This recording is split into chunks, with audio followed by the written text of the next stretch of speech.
তুমি এইখানে যাইও না, তুমি ওই কাজটা কইরো না, তুমি ওই ছেলেটার সাথে কথা বলতে পারবা না, ফেসবুকে কোনো ছেলে ফ্রেন্ড রাখতে পারবা না, ফেসবুকে নিজের ফটো অ্যাজ ভিডিও স্টোরি দিতে পারবা না, ফেসবুকে নিজের ফটো প্রোফাইল পিকচার দিতে পারবা না, তুমি ইনস্টাগ্রামে নিজের ফটো অ্যাজ ভিডিও পোস্ট করতে পারবা না, তুমি এইটা করতে পারবা না, ওইটা করতে পারবা না, এভরিথিং শুধু অভিযোগ আর অভিযোগ।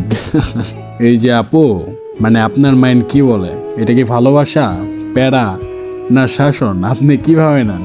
মাই অপিনিয়ন যদি আমারটা বলি, হ্যাঁ, আল্লাহ তাআলা যখন দুনিয়ায় পাঠাইছেন, একজন না একজন মানুষ আমার ভাগ্যে রাখছেন। আজ আসুক, কাল আসুক, 5 বছর পরে আসুক, আসবে তো, তাই না? সো আমারটা যদি বলি, আমার যে প্রিয় মানুষটা হবে, আমি কখনোই চাইবো না তাকে আর 5টা মানুষ দেখুক, সোশ্যাল মিডিয়ায় তার ফটো, তার ভিডিওস দেখে বাজে একটা মন্তব্য করুক, কিংবা আমার একটা কাজ ভালো লাগে না, সে বারবার ওই কাজটাই করুক, আমি কখনো চাইবো না। আর এটা শুধু আমি না, প্রত্যেকটা মানুষ চায় যে তার প্রিয় মানুষটাই নির্লজ্জ বেহায়াপনার সমাজ থেকে হিডেন থাকুক। তারপরেও যে আপুগুলা এই সমস্ত টপিকগুলারে প্যারা মনে করে, প্যারা হিসেবে নেয়, সেই সমস্ত আপুদের উদ্দেশ্যে আমি বলবো, আপু, আপনার জন্য ভালোবাসা না।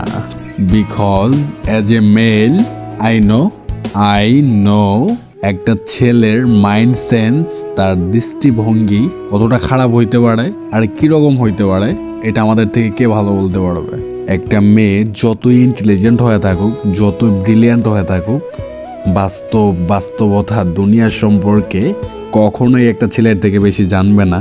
সো এরকম বিহেভিয়ার করা একজন লাইফ পার্টনার যদি আপনি লাইফে পেয়ে থাকেন, তাহলে আল্লাহ তাআলার কাছে শুকরিয়া আদায় করেন, কেন না এগুলো সবার কপালে জোটে না আপু।